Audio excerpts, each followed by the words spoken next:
ذلك الكتاب لا ريب فيه هدى للمتقين۔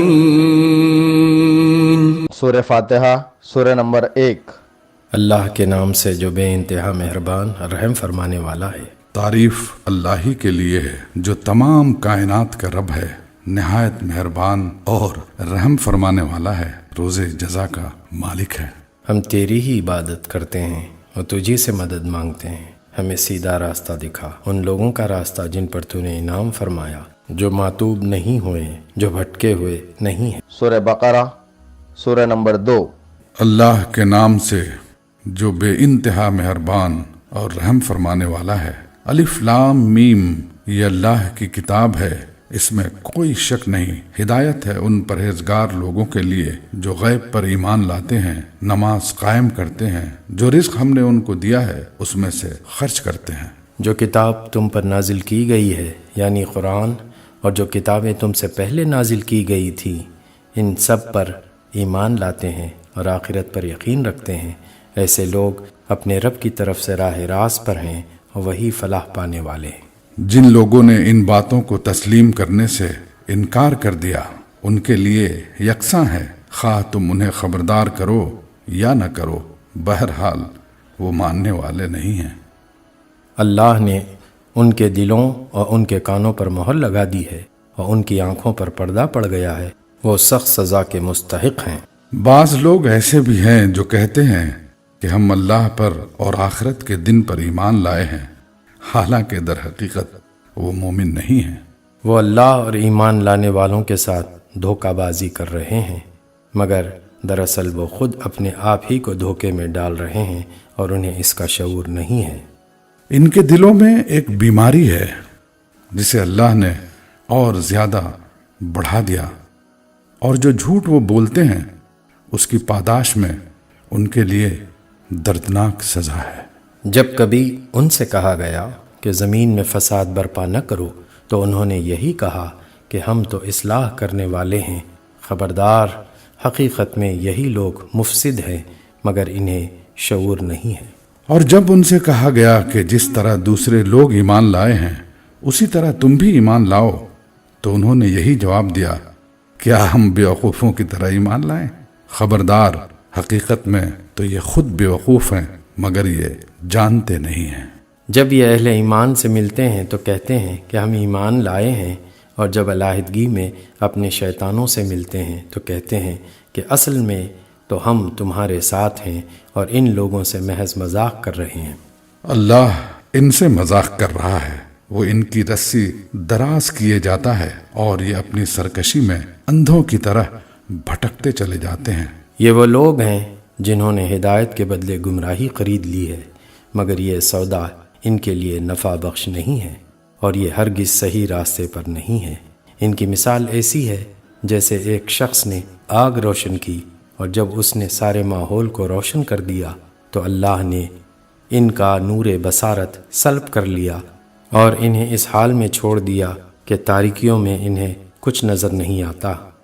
یہ بہرے ہیں، گونگے ہیں، اندھے ہیں، یہ اب نہ پلٹیں گے۔ یا پھر ان کی مثال یوں سمجھو کہ آسمان سے زور کی بارش ہو رہی ہے اور اس کے ساتھ اندھیری گھٹا اور کڑک اور چمک بھی ہے، یہ بجلی کے کڑاکے سن کر اپنی جانوں کے خوف سے کانوں میں انگلیاں ٹھونسے لیتے ہیں، اور اللہ ان منکرین حق کو ہر طرف سے گھیرے میں لیے ہوئے ہے۔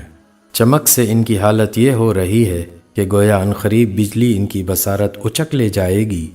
جب ذرا کچھ روشنی انہیں محسوس ہوتی ہے تو اس میں کچھ دور چل لیتے ہیں، اور جب ان پر اندھیرا چھا جاتا ہے تو کھڑے ہو جاتے ہیں۔ اللہ چاہتا تو ان کی سماعت اور بصارت بالکل ہی سلب کر لیتا، یقیناً اللہ ہر چیز پر قادر ہے۔ لوگو، بندگی اختیار کرو اپنے اس رب کی جو تمہارا اور تم سے پہلے جو لوگ ہو گزرے ہیں ان سب کا خالق ہے۔ تمہارے بچنے کی توقع اسی صورت سے ہو سکتی ہے، وہی تو ہے جس نے تمہارے لیے زمین کا فرش بچھایا، آسمان کی چھت بنائی، اوپر سے پانی برسایا اور اس کے ذریعے سے ہر طرح کی پیداوار نکال کر تمہارے لیے رزق باہم پہنچایا۔ پس جب تم یہ جانتے ہو تو دوسروں کو اللہ کا مد مقابل نہ ٹھہراؤ۔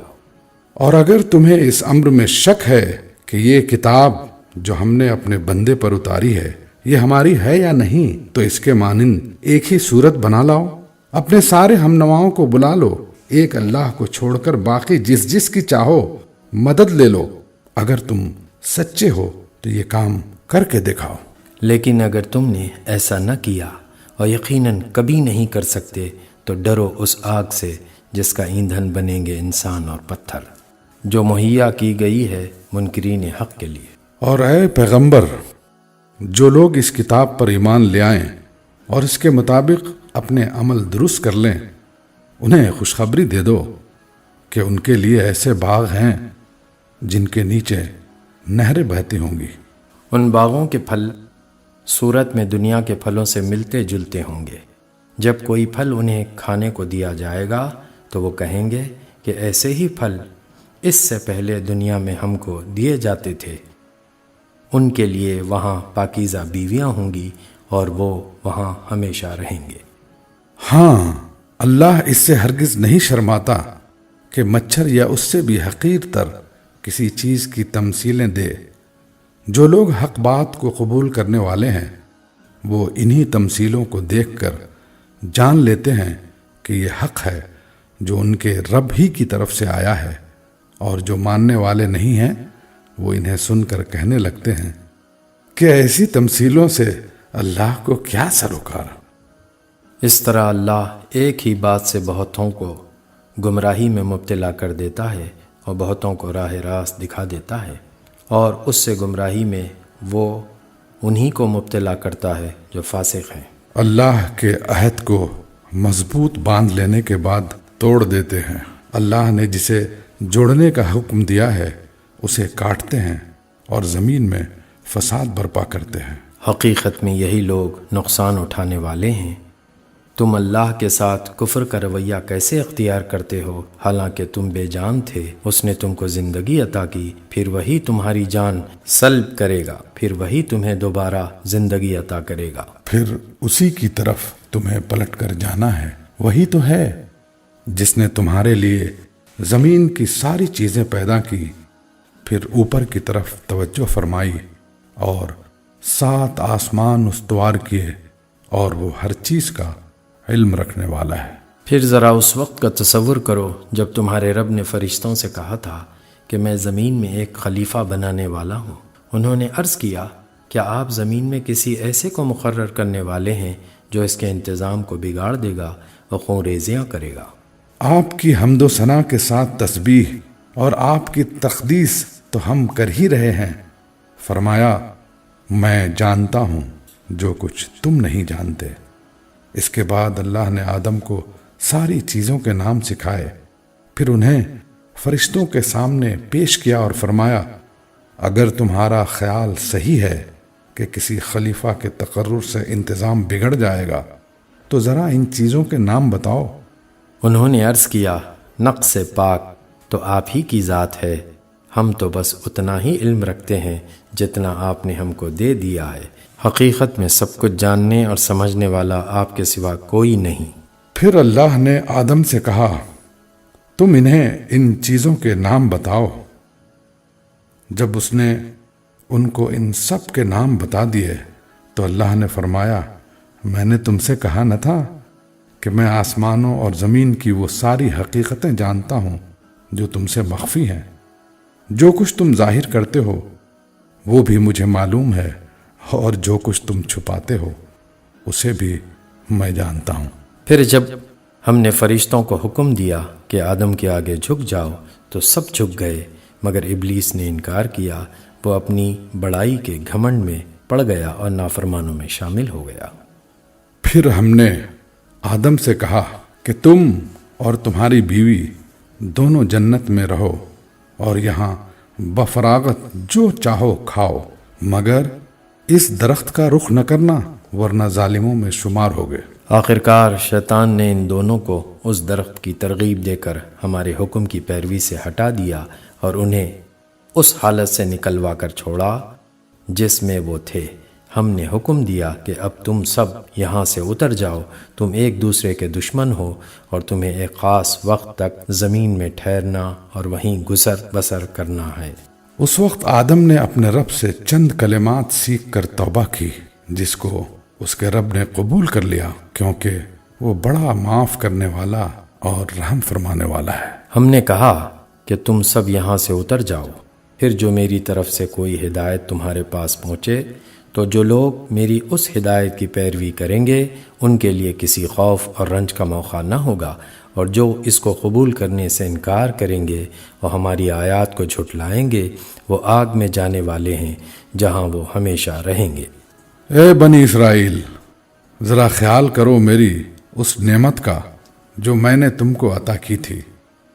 میرے ساتھ تمہارا جو عہد تھا اسے تم پورا کرو، تو میرا جو عہد تمہارے ساتھ تھا اسے میں پورا کروں، اور مجھی سے تم ڈرو، اور میں نے جو کتاب بھیجی ہے اس پر ایمان لاؤ۔ یہ اس کتاب کی تائید میں ہے جو تمہارے پاس پہلے سے موجود تھی۔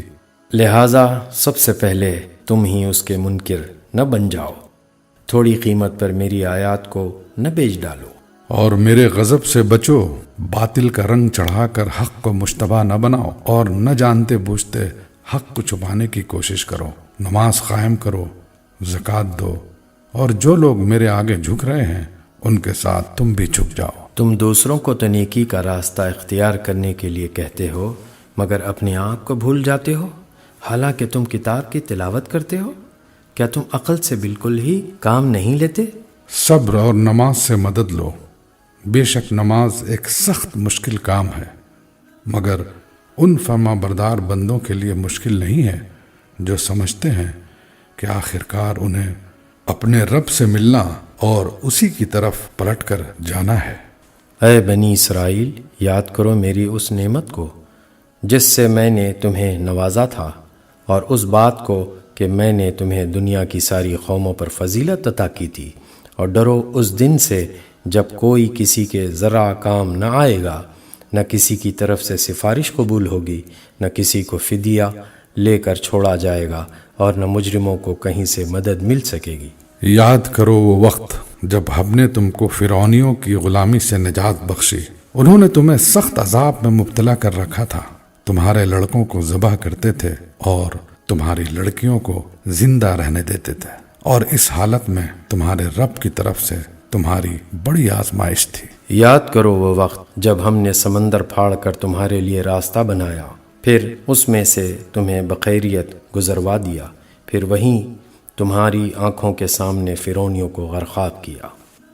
یاد کرو جب ہم نے موسیٰ کو 40 شبانہ روز کی قرارداد پر بلایا تو اس کے پیچھے تم بچڑے کو اپنا معبود بنا بیٹھے۔ اس وقت تم نے بڑی زیادتی کی تھی، مگر اس پر بھی ہم نے تمہیں معاف کر دیا کہ شاید اب تم شکر گزار بنو۔ یاد کرو کہ ٹھیک اس وقت جب تم یہ ظلم کر رہے تھے ہم نے موسیٰ کو کتاب اور فرقان عطا کی تاکہ تم اس کے ذریعے سے سیدھا راستہ پا سکو۔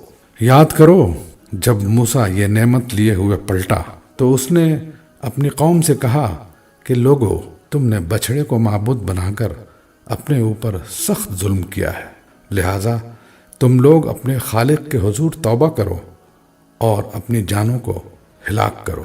اسی میں تمہارے خالق کے نزدیک تمہاری بہتری ہے۔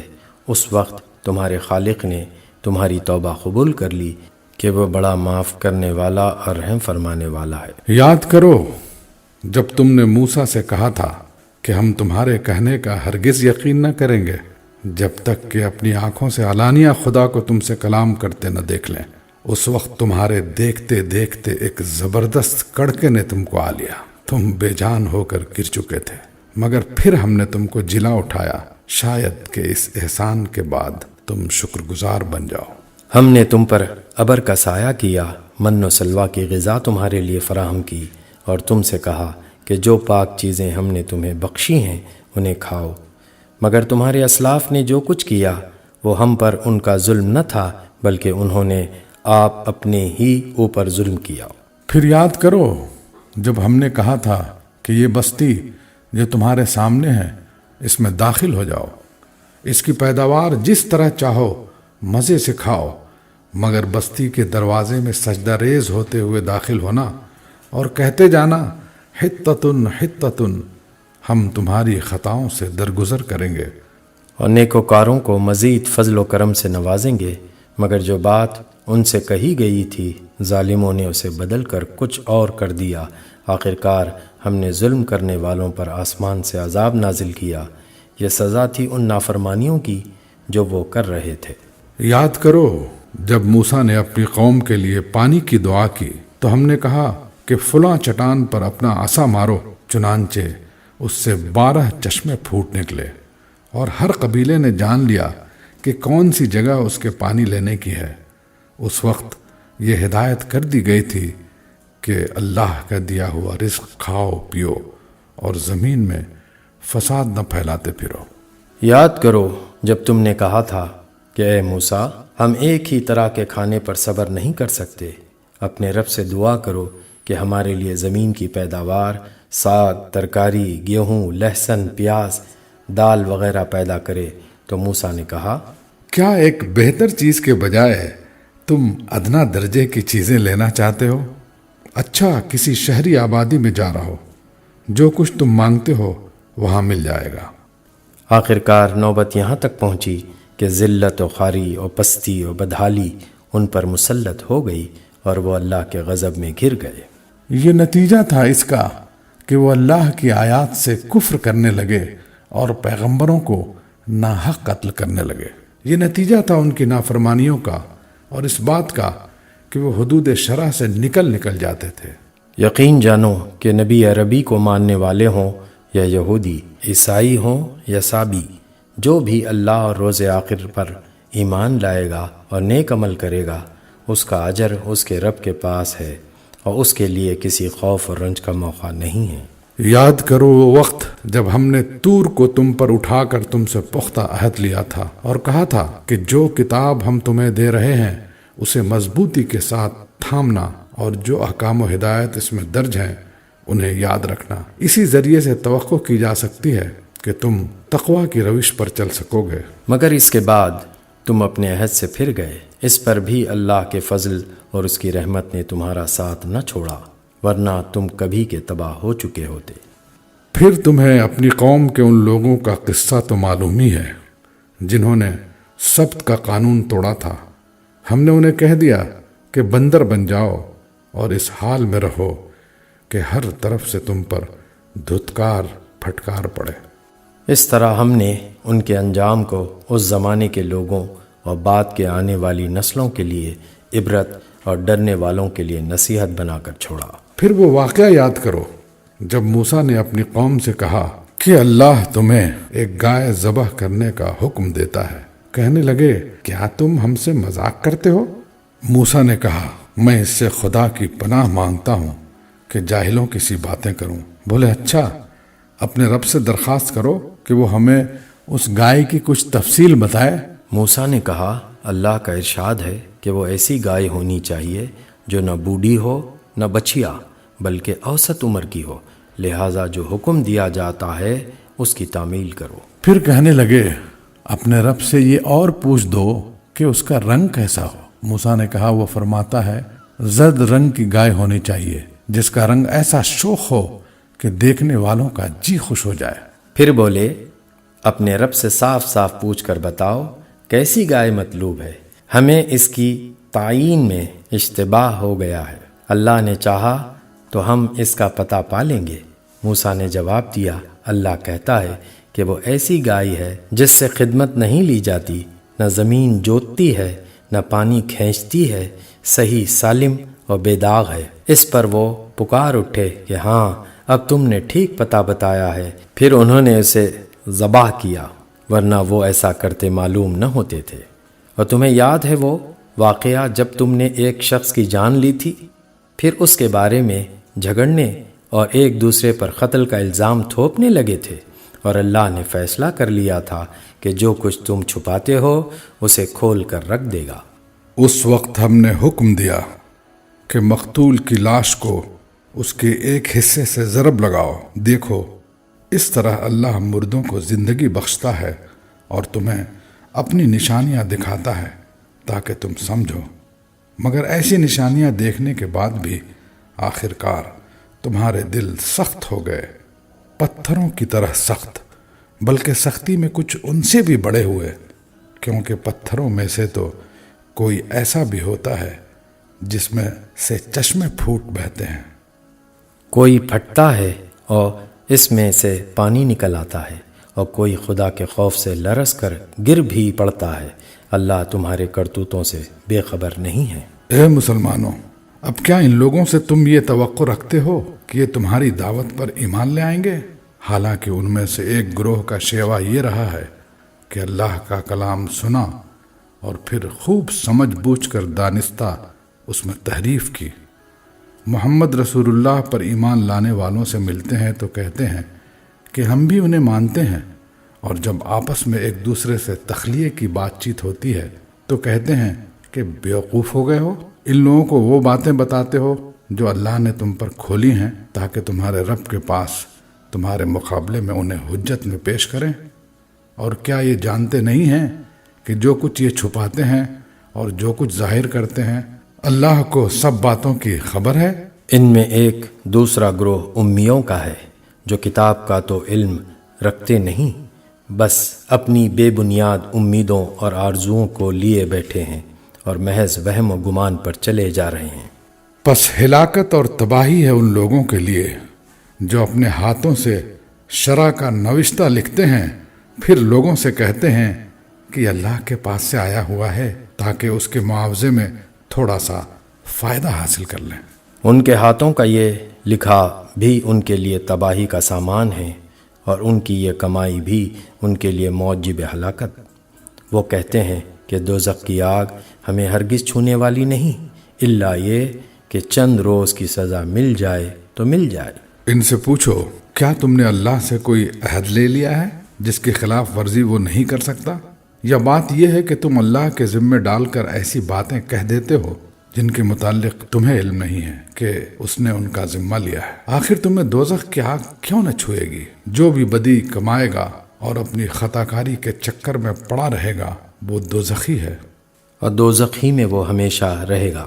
اور جو لوگ ایمان لائیں گے اور نیک عمل کریں گے وہی جنتی ہیں، اور جنت میں وہ ہمیشہ رہیں گے۔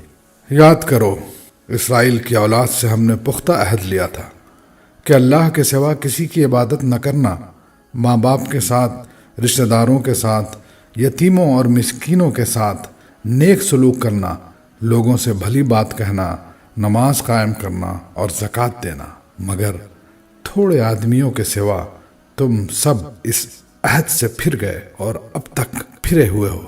پھر ذرا یاد کرو، ہم نے تم سے مضبوط عہد لیا تھا کہ آپس میں ایک دوسرے کا خون نہ بہانا اور نہ ایک دوسرے کو گھر سے بے گھر کرنا۔ تم نے اس کا اقرار کیا تھا، تم خود اس پر گواہ ہو۔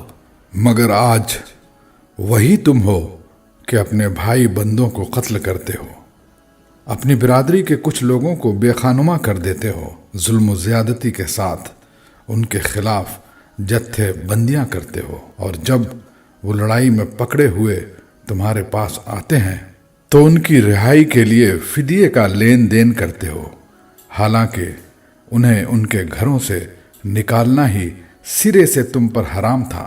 تو کیا تم کتاب کے ایک حصے پر ایمان لاتے ہو اور دوسرے حصے کے ساتھ کفر کرتے ہو؟ پھر تم میں سے جو لوگ ایسا کریں ان کی سزا اس کے سوا اور کیا ہے کہ دنیا کی زندگی میں ذلیل و خوار ہو کر رہیں گے اور آخرت میں شدید ترین عذاب کی طرف پھیر دیے جائیں۔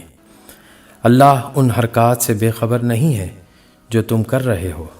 یہ وہ لوگ ہیں جنہوں نے آخرت بیچ کر دنیا کی زندگی خرید لی ہے، لہٰذا نہ ان کی سزا میں کوئی تخفیف ہوگی اور نہ انہیں کوئی مدد پہنچ سکے گی۔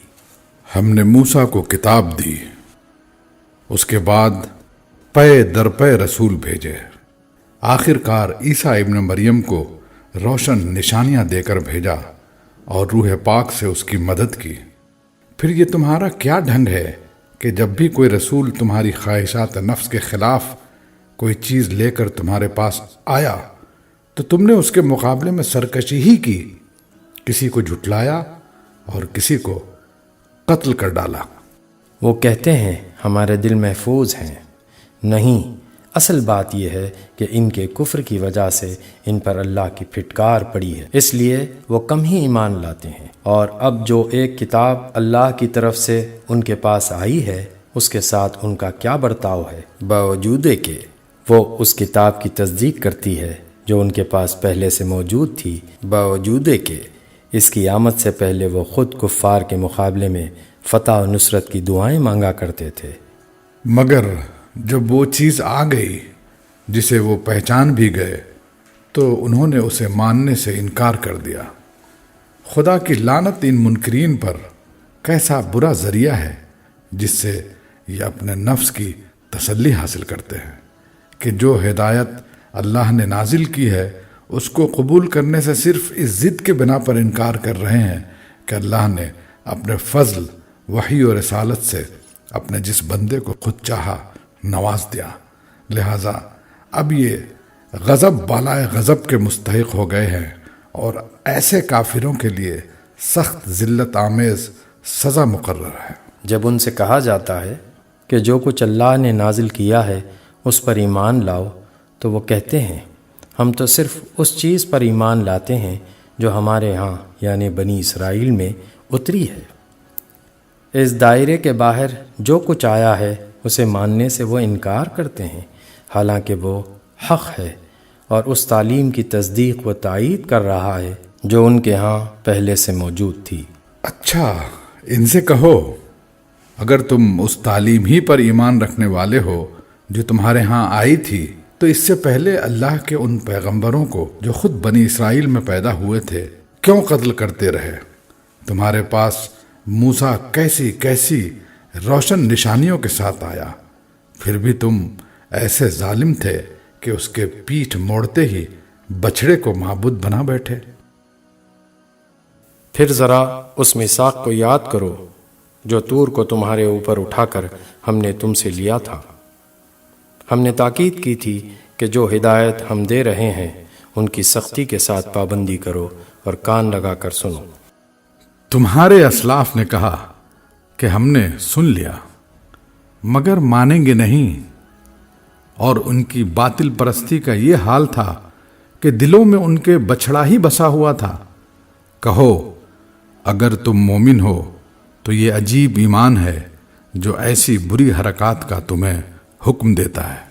ان سے کہو کہ اگر واقعی اللہ کے نزدیک آخرت کا گھر تمام انسانوں کو چھوڑ کر صرف تمہارے ہی لیے مخصوص ہے، تب تو تمہیں چاہیے کہ موت کی تمنا کرو اگر تم اپنے اس خیال میں سچے ہو۔ یقین جانو کہ یہ کبھی اس کی تمنا نہ کریں گے، اس لیے کہ اپنے ہاتھوں جو کچھ کما کر انہوں نے وہاں بھیجا ہے اس کا اقتضا یہی ہے کہ یہ وہاں جانے کی تمنا نہ کریں۔ اللہ ان ظالموں کے حال سے خوب واقف ہے۔ تم انہیں سب سے بڑھ کر جینے کا حریص پاؤ گے، حتیٰ کہ یہ اس معاملے میں مشرکوں سے بھی بڑے ہوئے ہیں۔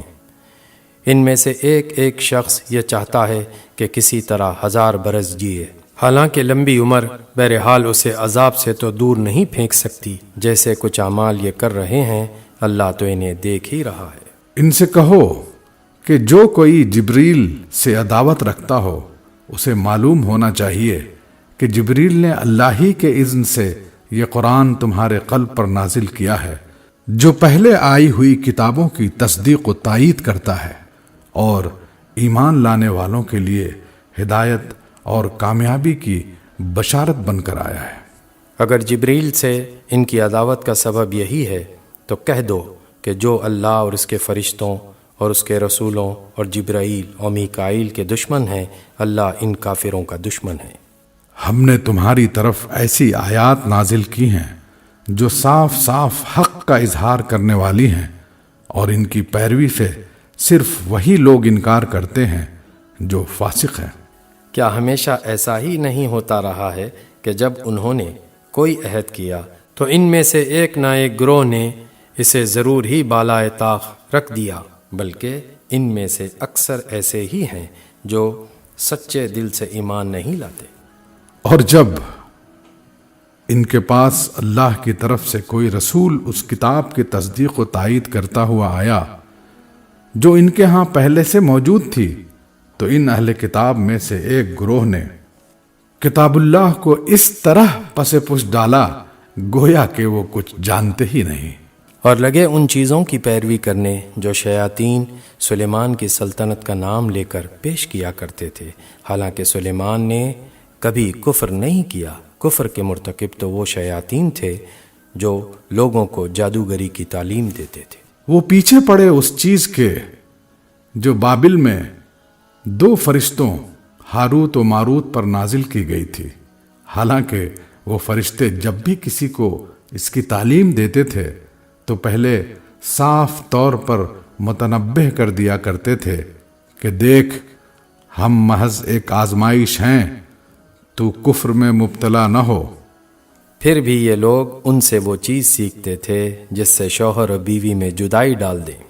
ظاہر تھا کہ اذن الہی کے بغیر وہ اس ذریعے سے کسی کو بھی ضرر نہ پہنچا سکتے تھے، مگر اس کے باوجود وہ ایسی چیز سیکھتے تھے جو خود ان کے لیے نفع بخش نہیں بلکہ نقصان دہ تھی، اور انہیں خوب معلوم تھا کہ جو اس چیز کا خریدار بنا اس کے لیے آخرت میں کوئی حصہ نہیں۔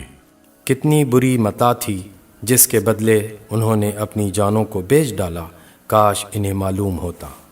اگر وہ ایمان اور تقوی اختیار کرتے تو اللہ کے ہاں اس کا جو بدلہ ملتا وہ ان کے لیے زیادہ بہتر تھا، کاش انہیں خبر ہوتی۔ اے لوگو جو ایمان لائے ہو، رائنا نہ کہا کرو بلکہ انظر نہ کہو، اور توجہ سے بات کو سنو، یہ کافر تو عذاب علیم کے مستحق ہیں۔ یہ لوگ جنہوں نے دعوت حق کو قبول کرنے سے انکار کر دیا ہے، خواہ اہل کتاب میں سے ہوں یا مشرک ہوں، ہرگز یہ پسند نہیں کرتے کہ تمہارے رب کی طرف سے تم پر کوئی بھلائی نازل ہو، مگر اللہ جس کو چاہتا ہے اپنی رحمت کے لیے چن لیتا ہے، اور وہ بڑا فضل فرمانے والا ہے۔ ہم اپنی جس آیت کو منسوخ کر دیتے ہیں یا بھلا دیتے ہیں، اس کی جگہ اس سے بہتر لاتے ہیں، یا کم از کم ویسی ہی۔ کیا تم جانتے نہیں ہو کہ اللہ ہر چیز پر قدرت رکھتا ہے؟ کیا تمہیں خبر نہیں ہے کہ زمین اور آسمانوں کی فرما روائی اللہ ہی کے لیے ہے، اور اس کے سوا کوئی تمہاری خبر گیری کرنے اور تمہاری مدد کرنے والا نہیں ہے؟ پھر کیا تم اپنے رسول سے اس قسم کے سوالات اور مطالبے کرنا چاہتے ہو جیسے اس سے پہلے موسیٰ سے کیے جا چکے ہیں؟ حالانکہ جس شخص نے ایمان کی روش کو کفر کی روش سے بدل لیا وہ راہ راست سے بھٹک گیا۔ اہل کتاب میں سے اکثر لوگ یہ چاہتے ہیں کہ کسی طرح تمہیں ایمان سے پھیر کر پھر کفر کی طرف پلٹا لے جائیں۔ اگرچہ حق ان پر ظاہر ہو چکا ہے، مگر اپنے نفس کے حسد کی بنا پر تمہارے لیے ان کی یہ خواہش ہے۔ اس کے جواب میں تم عفو درگزر سے کام لو، یہاں تک کہ اللہ خود ہی اپنا فیصلہ نافذ کر دے۔ مطمئن رہو کہ اللہ تعالی ہر چیز پر قدرت رکھتا ہے۔ نماز قائم کرو اور زکوٰۃ دو، تم اپنی عاقبت کے لیے جو بھلائی کما کر آگے بھیجو گے اللہ کے ہاں اسے موجود پاؤ گے۔ جو کچھ تم کرتے ہو وہ سب اللہ کی نظر میں ہے۔ ان کا کہنا ہے کہ کوئی شخص جنت میں نہ جائے گا جب تک کہ وہ یہودی نہ ہو یا عیسائیوں کے خیال کے مطابق عیسائی نہ ہو۔ یہ ان کی تمنائیں ہیں، ان سے کہو اپنی دلیل پیش کرو اگر تم اپنے دعوے میں سچے ہو۔ دراصل نہ تمہاری کچھ خصوصیت ہے نہ کسی اور کی۔ حق یہ ہے کہ جو بھی اپنی ہستی کو اللہ کی اطاعت میں سونپ دے اور عملاً نیک روش پر چلے، اس کے لیے اس کے رب کے پاس اس کا اجر ہے، اور ایسے لوگوں کے لیے کسی خوف یا رنج کا کوئی موقع نہیں۔ یہودی کہتے ہیں عیسائیوں کے پاس کچھ نہیں، عیسائی کہتے ہیں یہودیوں کے پاس کچھ نہیں، حالانکہ دونوں ہی کتاب پڑھتے ہیں۔ اور اسی قسم کے دعوے ان لوگوں کے بھی ہیں جن کے پاس کتاب کا علم نہیں ہے۔ یہ اختلافات جن میں یہ لوگ مبتلا ہیں، ان کا فیصلہ اللہ قیامت کے روز کر دے گا۔ اور اس شخص سے بڑھ کر ظالم کون ہوگا